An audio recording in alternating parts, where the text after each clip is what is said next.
There is nothing wrong with your radio. Do not attempt to adjust the volume. We are controlling the broadcast. For the next hour we will control all that you hear. You are about to experience the knowledge and insights of the Media Mothership. All right, welcome here to Media Mothership on Edge Radio 99.3 FM. This is Craig, as always, your host, and unpacking all the latest media news, cultural happenings, and deep diving into a phenomena that will then apply some critical analysis to. We're broadcasting, of course, as always, out of Nipaluna, Hobart, Tasmania, Edge Radio Studios, and let's dive straight in to some interesting news and material that's come across my desk. All right, music.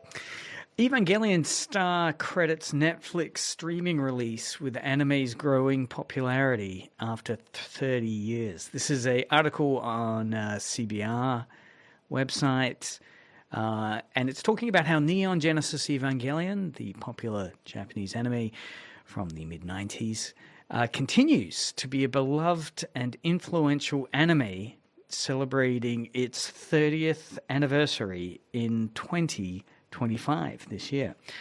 Its popularity has grown significantly, especially among younger audiences, the article points out, partly due, interestingly, to its availability on Netflix since 2019, which introduced it to a new generation during the global pandemic. This was a interview with Yoko Takahashi, who's the singer of this song, which I'm sure everyone will quickly remember as I play a short snippet of.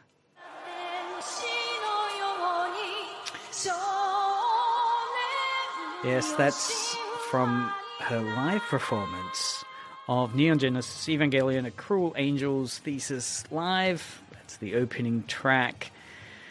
She was being interviewed, Yoko Takahashi, recently as to the continued global interest in Neon Genesis Evangelion. And she said that for her, one of the highlights of her musical career has been the enduring effects of having sung the songs on Neon Genesis Evangelion, particularly that intro. And that the series had this enormous impact on her career, which she became very successful with. The show's resurgence is also attributed to the broader growth of anime's global popularity and its frequent re-airing, of course, in Japan, but around the world, further expanding its fan base. The article in CBR points out that really it was the perfect timing of Neon Genesis getting onto Netflix in June 2019, which was the pivot, mainly due to the global COVID pandemic being just around the corner, so that this great anime series was sitting there for a global audience then to engage in the following year when COVID hit. Article points out that stuck inside, many took to watching anime on the world's biggest streaming platform at that stage, Netflix, and this has made Evangelion into a consistent viewership hit for Netflix. Its music still ranks as some of the most iconic anime themes of all time. Feel free to message in if you agree with that on 0488811707 or reach out live in the chat on Twitch or YouTube. It's music's, so the 30th anniversary of Evangelion has also involved several incredibly popular projects, from new mecha-based action figures to Japanese cultural art pieces. So, worth checking out if you're a huge Evangelion fan. Kind of dense political, religious motifs and narratives, very much critiquing the genre of driving giant mecha. And of course, we've been touching on this issue before. I know in previous weeks, last week, we talked about the mecha designer for the latest Gundam series, bemoaning the relatability of piloted mechas, whether or not today's generation relate as strongly as previous generations had to the piloted mecha, or if that's been lost somewhat as too passé or not an aspirational science fiction narrative. Next, we have an interesting story coming out of the video game Helldivers. This is an article on The Verge, headlined, "The Helldivers community is coping with the spotlight it doesn't want. Helldivers is a satire of fascism. Now it's being dragged into real-world politics." As a player of this game myself, where you're in a third-person shooter, a la a kind of world-building like Starship Troopers, where you're part of a kind of thinly veiled, militarized, kind of fascist future world humanity, where you're eradicating all manner of alien life forms to preserve human power. It is fascinating, the convergence of Helldivers' satire of fascism and the current world politics. This, of course, is the unexpected attention the game has received after a disturbing real-world event was linked to the game's 500-kilogram bomb stratagem. In the game, you have various kind of keyboard shortcuts on the PC version that you put in to unleash some of the enormous weaponry arsenal that you've got as a Helldiver. It turns out that Tyler Robinson, who was arrested for allegedly killing Charlie Kirk, left messages on bullets at the crime scene, including a reference to the game's mechanic. That is, the particular keyboard shortcuts you need to put in to trigger the game's 500-kilogram bomb stratagem. This discovery, that is the reference to a game's mechanic on one of the bullets that it appears Tyler Robinson had used in the scene, has caused chaos in the Helldivers subreddit and Discord community, as the Verge article points out. Moderators locked the subreddits and deleted related content, citing rules against real-world political discussion. The situation has left fans confused and concerned about the impact on the community, similar to past incidents where media faced scrutiny after violent events. Arrowhead Game, the studio that created this game, has not yet officially commented on the matter. For those who don't know Helldivers, this little trailer might give you a good example of it.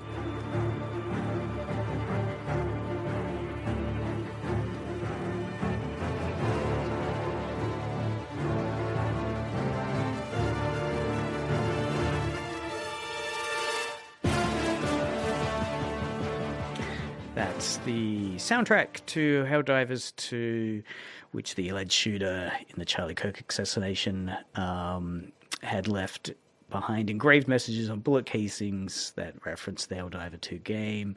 Of course, what's fascinating here is the Helldiver 2 game itself is quite strongly parodying. It has been considered quite a strong anti-fascist type of parody. It has all manner of memes attached to it. What's interesting here, is the concern and debate that it's unleashed in the community, and the difficulty, I guess, of then responding to that incident, and of course, the reignited discussion that's triggered around the influence of video games on real-world behavior. But let's take a little bit of a different approach now to video games. An article out of Ars Technica. The little blurb we were hearing there is from Animal Crossing, a very popular game. And way back in 2002, the GameCube game, Animal Crossing, was immensely popular. Recently, a software engineer named Joshua Fonseca has created an unofficial mod that integrates AI chatbots into this 2002 version of Animal Crossing. It allows villagers to engage in conversations that simulate a kind of in-universe event, the anti-Tom Nook movement. It used a Python script and the Dolphin emulator. Fonseca connected then the game's memory to modern AI models like GPT-5 and Gemini, and it enabled the villagers in the game, the AI villagers in the game, to discuss in-game topics and even reference real-world events. The mod required overcoming the GameCube's. I mean, the GameCube's quite an ancient bed of video game console tech.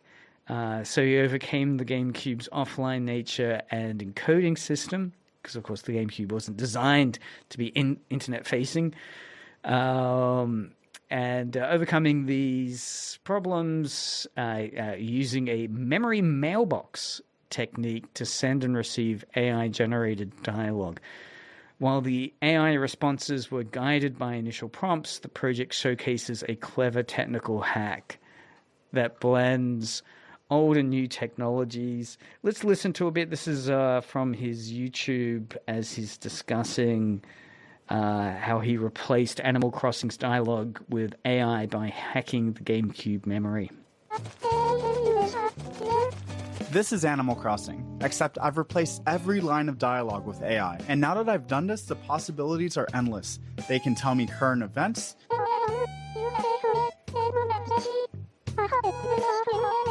They can gossip and start uprisings.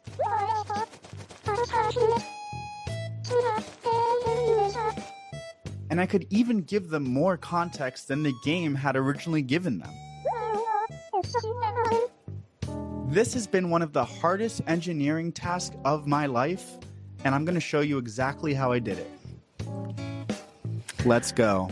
I thought that'd be smoother. So I'll post the information on that if you're keen to explore how AI has been injected into the 2002 GameCube version of Animal Crossing. Worth checking out.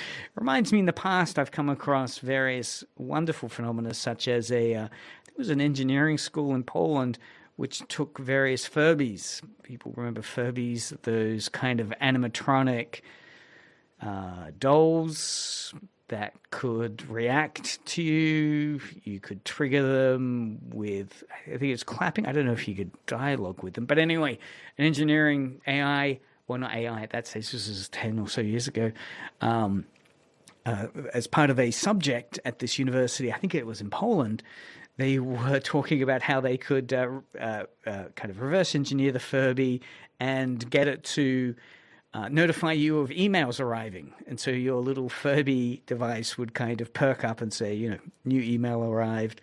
Yeah, I mean, it's an interesting way of considering taking previous retro hardware, you know, in this case a GameCube, and then a software piece like Animal Crossing, and using today's cutting edge AI material such as,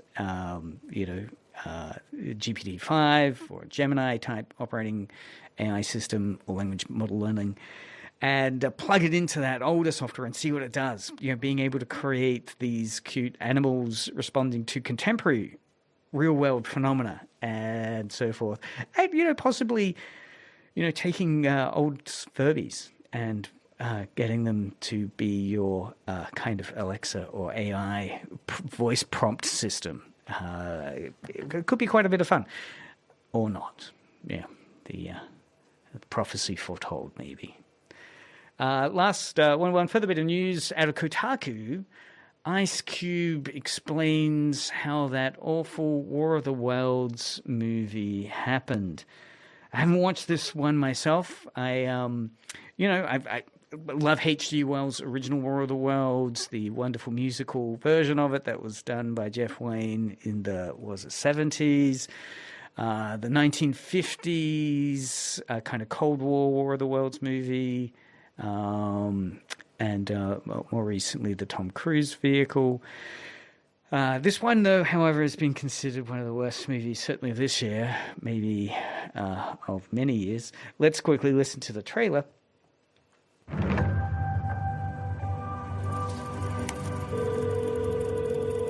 Hey. See, you took the Sunday graveyard shift again. Dad, when's the last time you left the office? That's classified.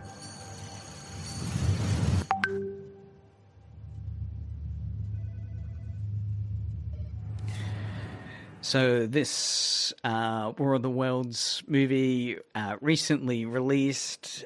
It was actually made quite a while ago. But Ice Cube recently was on a podcast where he was discussing how poorly received this film is today in its launch in 2025. He was involved in it, starred in it back during COVID. So while COVID gave an opportunity for Evangelion to be engaged with, as we heard earlier in the news discussion, it also gave us the antithesis of good media, it seems, which was Ice Cube's involvement, or the entire project, War of the Worlds, that was made during COVID. The movie was shot in just 15 days, Cube says. There was no director or actor present when Ice Cube was delivering his engagement. That is, he was, like everyone in COVID, stuck in isolation in his room. And so this was a way around that.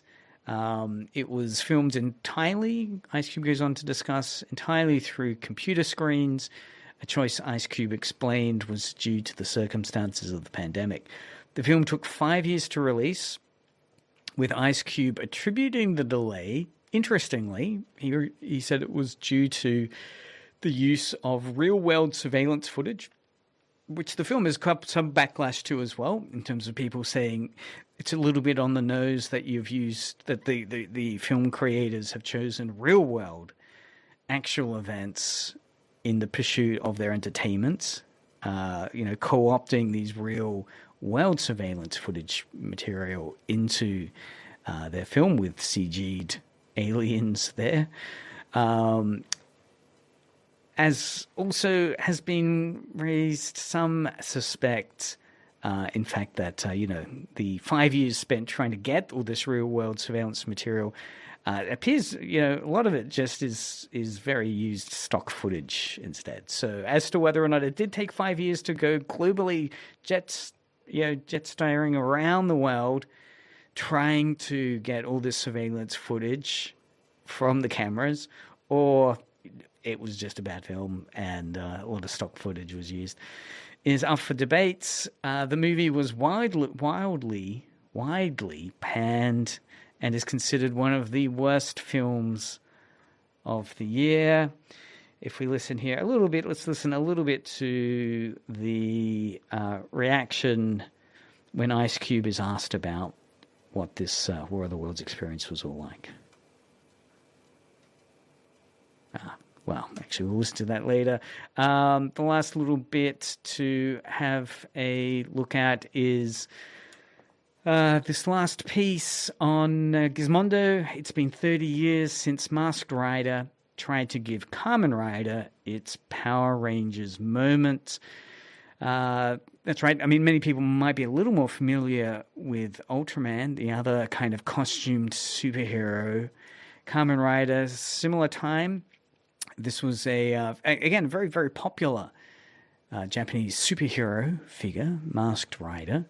We've had, in fact, Sophie State in here talking about her PhD thesis, looking at the epic fail, which was the attempt to localize Kamen Rider into the US market after the success of the Power Rangers product. So the Power Rangers superhero kind of team franchise that got imported and localized from Japan into the West really successfully. They tried that with Kamen Rider, and it was not successful. Anyway, the article here is discussing how we're now at the 30th anniversary of this attempt with the English titled Masked Rider.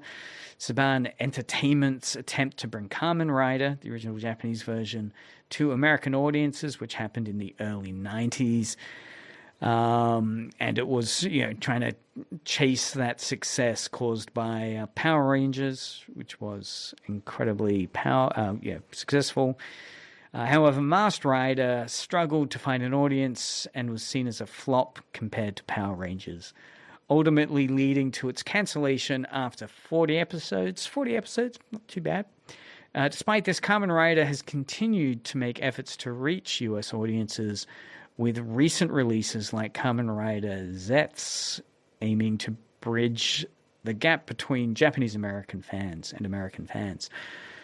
The article in Gizmodo talks about how, there are various challenges and evolving strategies of adapting the Kamen Rider property for international markets. It's worth checking out if you're a nostalgic fan of Power Rangers or looking to get into a bit of failed media that didn't translate across during that soft power boom from Japan to the West. It's worth looking at why Kamen Rider failed, whereas so many other, not many, but an example like Power Rangers did work. So that's the little news section. I want to take us in an interesting direction now, where I want to go a little into an article that I saw in Cracked magazine, which was going over the 14 abandoned movie sets that you can screw around in if you've got the time. This is an article in Cracked magazine, online magazine, and it's this list of 14 abandoned movie sets, so locations which were used in pretty well-known movies. Their website lists all these sets and filming locations that have since become, to varying degrees, accessible to the public. And I'm always fascinated about these areas where you've got this blend of a bit of, cinema history and fandom combined with exploring, right? Getting in the car, going on a bit of a field research trip and getting to these locations and the type of behavior and activities they create. So these locations range from the real-life settings used in films such as Hunger Games and Jurassic Park, to some films which repurposed existing malls and ghost towns. Many of the sites, the article goes on to show, have been preserved or repurposed for tourism, allowing fans to visit the places where their favorite movies were brought to life. Edge Radio's own studios, of course, has appeared in ABC's Rosehaven. So, we constantly have media tourists coming here. Well, we don't, but potentially, this location could become its own media pilgrimage site. So I just wanted to quickly go through some of these locations as they fascinate me in terms of how those spaces have been repurposed for tourism, and the varying degrees to which they allow people to visit those places that they have fondly held memories of from watching the favorite film or movie that was there, and the varying successful or failed ways to bring that to life in the real world. So let's start with their number 14 choice, and we'll have a listen to the trailer to see if anyone can guess what this location is.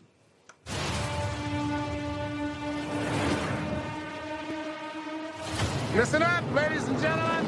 Our fugitive has been on the run for 90 minutes.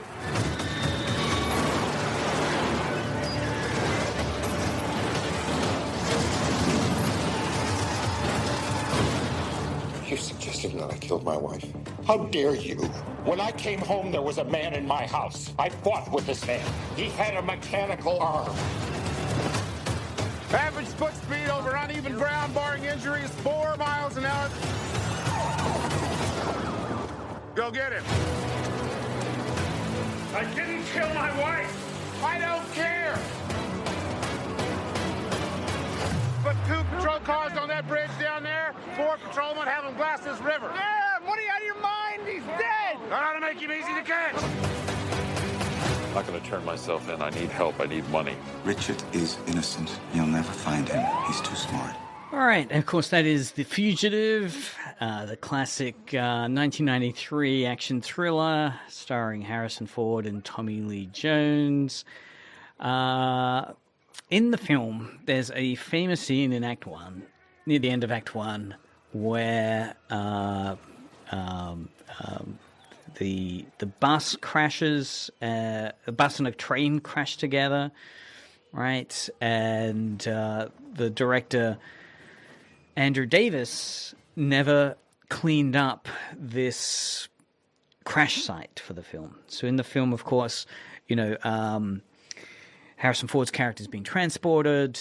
The train and bus crash together, right? So he's being transported on this bus, but it collides with this train. There's this huge, spectacular explosion.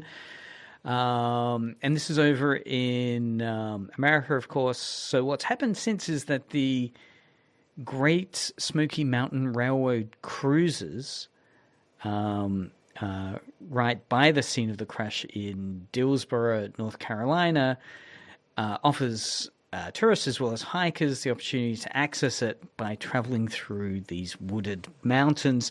So that's this is a crash site, I guess, that we're looking at here. If you're a Fugitive fan and you want to get your photo, doing the pose of Harrison Ford jumping off the bus, you can go to the crash site of the bus and train, which is still there. So it's a bit of a kind of what Nick Couldry might define as a mediated center, right? So a film location where visitors can go, and you'd be interested. I mean, if you searched online, you can certainly see various visitors are enacting like a type of media ritual, which Nick Couldry frames these as being, the sociologist, where you can retrace this iconic scene of the bus crashing into the train in Act 1 and enact, I guess, a scene from that. It's interesting. Accessing the site, I guess, reinforces this power of media, drawing people into this heavily wooded area. You need to make quite an effort, quite a pilgrimage to get there, to enjoy. And of course, as a crash site, it's a bit dark, it's a bit somber, it's a bit menacing. Now let's have a listen to a trailer from the next media pilgrimage location.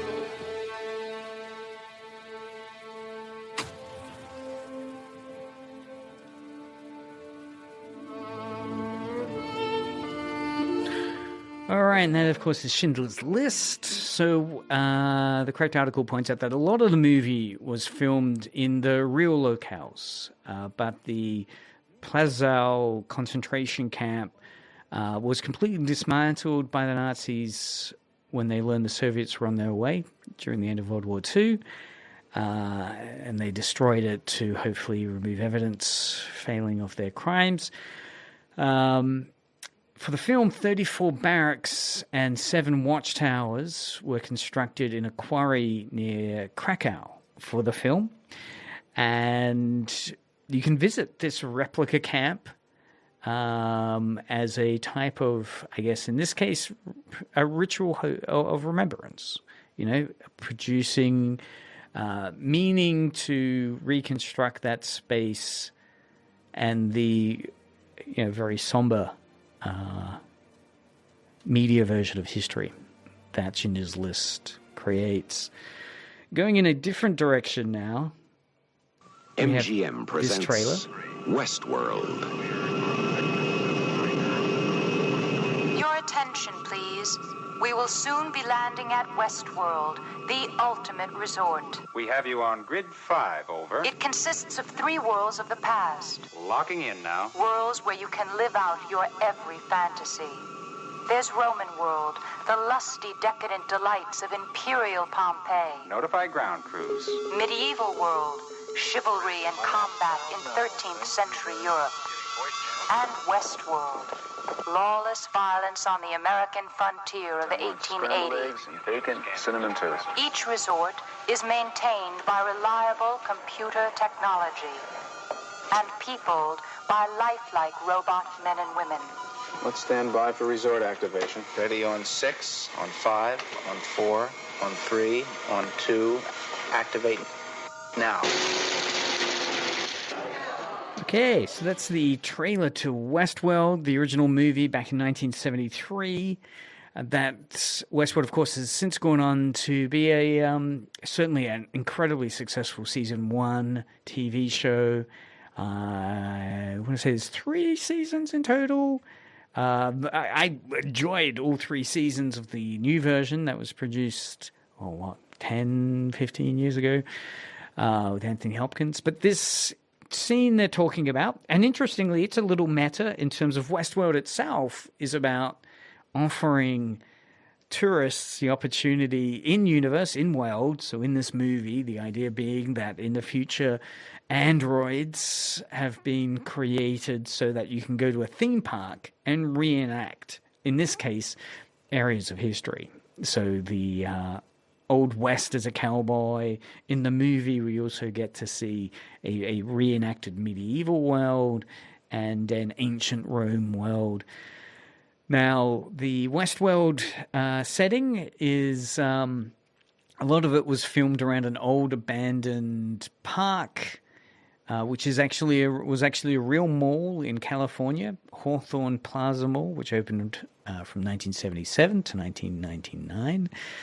And it's served as a set for a couple of films, including this one, Westworld, as well as later Gone Girl and Minority Report.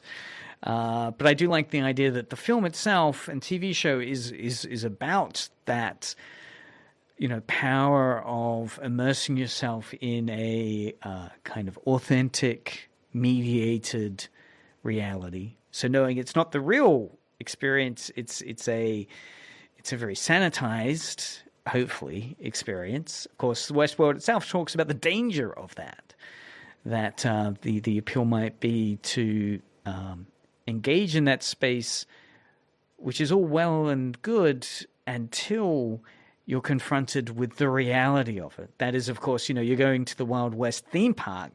You're not actually experiencing to be violently assaulted or in a real gunfight where you might die. And if that was to happen, as the Westworld film kind of suggested its third act where the robots go crazy, you don't want that reality. You want the mediated, safe video game version of that reality. So fans can, of course, go to that location, feel the nearness of it, but hopefully there won't be any malfunctioning androids around there. While we're on science fiction, here's a little trailer to the next film. Of course, Star Wars. Right, so you'd think, given Star Wars is set in a galaxy far, far away, what locations are going to be still around here? And the one location which is still around, interestingly, is the kind of homestead of Luke Skywalker, or the Tatooine homestead in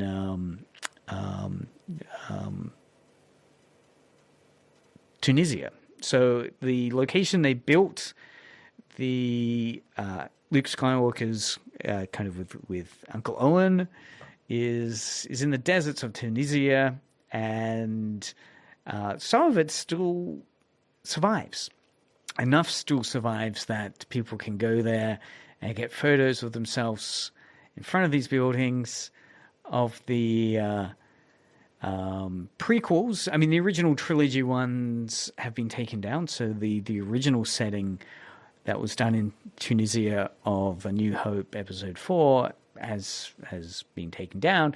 But certainly when they rebuilt them again in the prequels, those are still there. So one can visit the Tatooine location, or Luke Skywalker or Anakin Skywalker's homestead in Tatooine, and enter the Star Wars location, though you have to get all the way to Tozeur, Tunisia, to enjoy that. Another science fiction location, interestingly, quite a few science fiction locations, includes this one. You're a very good observer, Cole. We have a very advanced program, something very different. An opportunity to reduce your sentence considerably. And possibly play an important role in returning the human race to the surface of the Earth. No license, no prints, no warrants. Take him down! Well, he took on 5 cops like he was dusted to the eyeballs. What year is this? What year do you think it is? 1996. That's the future, James. Do you think you're living in the future? Okay, that's the dystopic vision of Terry Gilliam with 12 Monkeys. That's the official trailer back in 1995. And one of the key locations is a real-world location, Philadelphia's Eastern State Penitentiary, which is a very decaying castle-like prison built way back in 1829. It once housed notorious tax evader Al Capone. You can still go and walk around it throughout the year. Of course, they offer your typical ghost tour around Halloween for it, but you can also, reenact Brad Pitt's or Bruce Willis's famous scenes from that film in this prison to enjoy that. Another location, again, science fiction, quite a few science fiction locations, is this classic one here. There it is. Welcome to Jurassic Park. Yes, Jurassic Park, particularly the iconic gateway, right? So there's iconic gates in Hawaii. They filmed it in Hawaii. While, of course, Jurassic Park received a lot of recognition for its CGI and its early CGI. The non-CGI films were all filmed in location in Hawaii, including those front Jurassic Park gates, and they're still there. Maybe not the original ones. Again, they were now replaced by 2 cement pillars rather than the inevitable, cheap, quickly done ones that are created for a movie. I mean, the irony being, of course, that everything built for a movie set is designed to be done very quickly and look good enough that it will show and present well on film. You don't need to create a decades-long tourism pilgrimage location out of it. So, indeed, what's happened here is that the local tourist authorities have put 2 cement pillars there, offering people, a more permanent version of the real media location, which is near enough. Is it good enough for the Jurassic World's fans? A more troubling one. I mean, some locations people will go to and get to, such as this. Something different, but something different saw them first. The hills have eyes. Mister, don't take your family back in that area. The silver has been gone for 40 years now. Besides, there's nothing back in there but animals. We're lost. The old creep told you not to get off the road. What began as a vacation ended as a nightmare. Be hell to pay now. Yes, the infamous 1977 horror film, The Hills Have Eyes. You know, it has, as many of these horror films have, the classic cliche of a gas station, right? A creepy old gas station where our victims before Act 2 arrive in and are warned off. You know, don't go to, as we heard in the start of the trailer, you know, that area, it's all decrepit and unsafe. The gas station that was filmed there, the decaying gas station now, is still there. Real gas station, no longer functioning, completely decayed. Probably more appealing as fans go there in their media pilgrimages to get close to this iconic, cliched object of the gas station. Parodied by Cabin in the Woods by Joss Whedon. You know, it's such a cliche that you will have the naive young teens in their car filling up in gas before they go into the location of threat.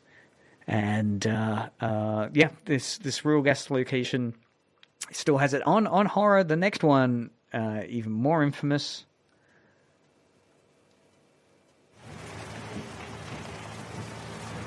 As we listen to the trailer of it here.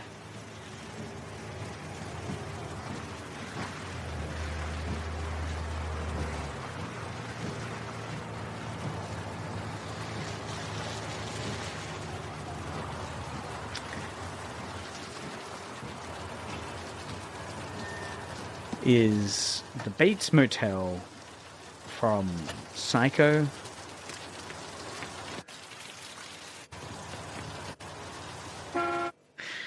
And the Bates Motel, particularly for the original film, but then later, from 2013 to 2017, there was a TV show, Bates Motel, which tells further kind of prequel narratives around the character of Bates. It exists. It was filmed outside of Vancouver. The hotel from the original movie is still sitting around in Hollywood's Universal Studios, of course. But they did build a replica of it out in British Columbia, which again, you can go and visit as a curiosity of horror.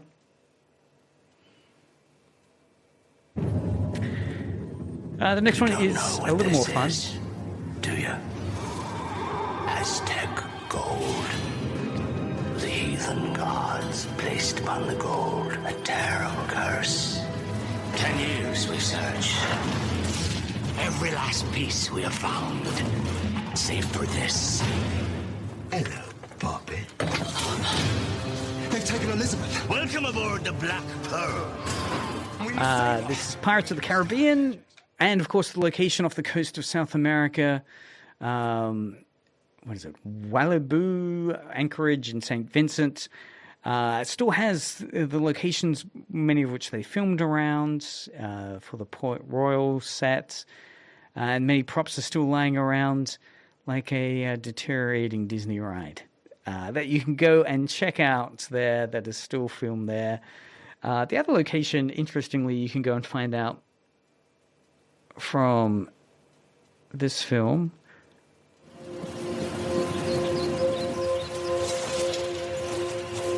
We could do it, take off, live in the woods. They'd catch us. Well, maybe not. We wouldn't make it 5 miles.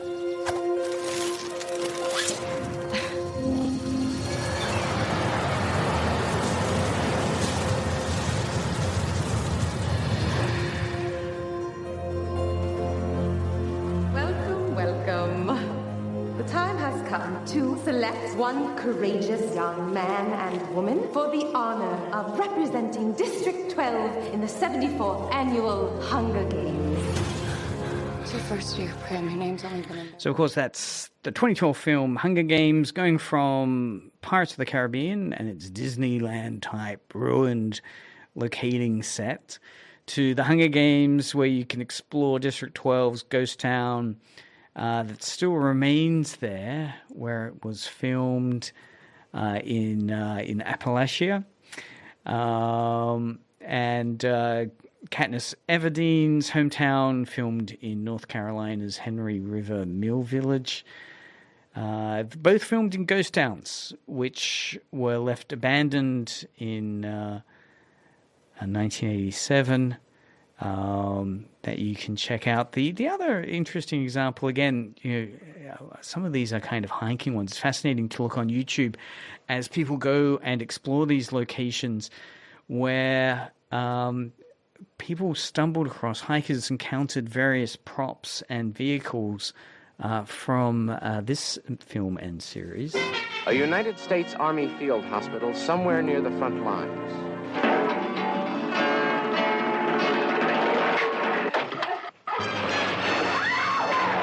This place out. See what the nurses are like. That one, the sultry bitch with the fire in her eyes. Onward, Christian soldiers, marching as to war. Who are those men? Friends of yours, Rohak? I think you will find these accommodating. They're quite dry. Don't you use olives? We do have to make certain concessions to the war. We're 3 miles from the front line. This, of course, is MASH. Where, hikers encountered props and vehicles that had been left behind in this gorgeous hiking area. And the production crew just left the various military vehicles that had been used so that now you can go there and see this, I guess, persistent remnants of decayed media power. The final two we'll have a look at. A little trailer here from it. In telling the story of my father's life, it's impossible to separate fact from the fiction, the man from the myth. The best I can do is to tell it the way he told me. If there was one thing you can say about that broom, was that I was intended for larger things. The biggest thing Ashton had ever seen.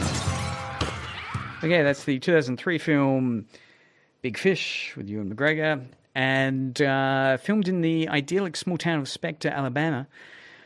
You can, interestingly, the owners of the island where they used to film it with various props and locations still there will sell you a day pass for as cheap as $5 US. Or you can get an overnight camping permit for $15. So fascinating, again, that idea of some locations being able to monetize the appeal of it. Maybe media tourism to Edge Radio could do the same thing.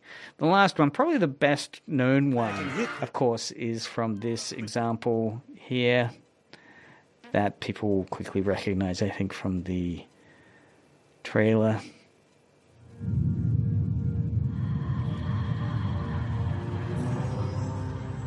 Legend tells of a ring created by an ancient evil that gave its wearer the power to enslave the world. Believed lost for centuries, it has now been found. Is it secret? Is it safe? This is the One Ring, forged by the Dark Lord Sauron. Sauron needs only this ring to cover all the lands of a second darkness. He's seeking it all. His thought is bent on it.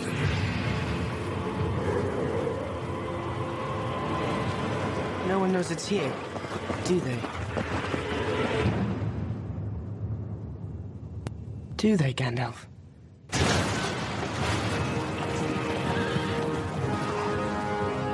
The weapon of the enemy is a gift. Let us use it. Right, of course, that's Lord of the Rings and heading off to Hobbiton, New Zealand.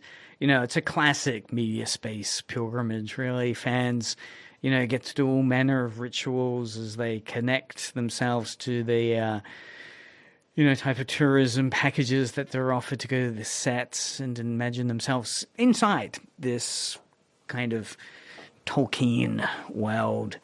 And of course, many of these locations have continued to be preserved and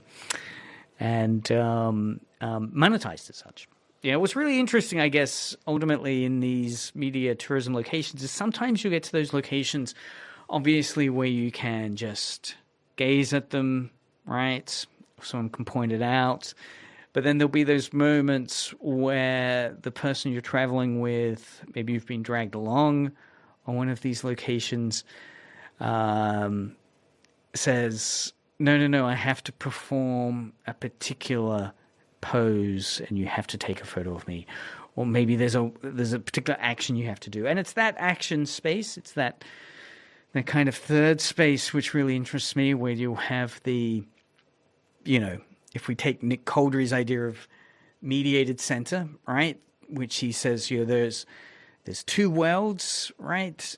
Sometimes when you go to these media locations, you think that it'll be like seeing a sausage factory where you won't want to eat meats or sausages again because you'll see how it's processed and made and it's just horrible.